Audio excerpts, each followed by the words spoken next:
Ty, that is correct. We do know that at this point, Eric Abril has been booked back here in jail tonight. Just in the past few minutes before coming on to air, I did obtain a new court document that show us he is now facing a new felony charge for escaping from jail. Now, that all happened on Saturday morning when he escaped from a hospital through a door. That's according to the Sheriff's Department in a press conference today. They said the deputy who was assigned to be watching him chased him through the parking lot, and he still got away. Now, just in the past 24 hours, we did capture this video of the moments he was taken back into custody today. This was from KCRA 3's Mike Tissell, who was there when that happened this afternoon.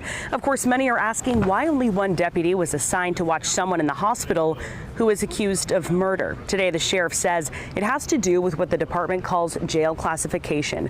When he was first arrested in April, he was classified as having 2 officers, but for some reason in May, he was downgraded to just 1 officer. The sheriff said he is looking into why that happened and how. I also asked him what we know about how Abril got away from that deputy.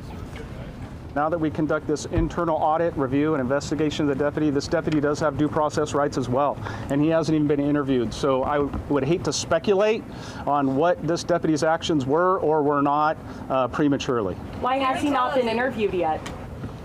He's been noticed to be interviewed, and an interview will be conducted when we can coordinate it. Is he still fully employed by the department? Is he still on active duty? He is. And back out here live, you could hear that back and forth between the sheriff and I earlier today. At this point, again, we're still waiting to hear when that deputy is going to be interviewed. We're going to learn a lot from it. We do know that the deputy was not asleep while Abril escaped from jail. We did ask the sheriff if that deputy was probably in the restroom when he escaped. He said at this point he doesn't know. Again, they're hoping to learn a lot more details from that interview. We're live outside the South Placer Jail. Brittany Hope, KCRA 3 News.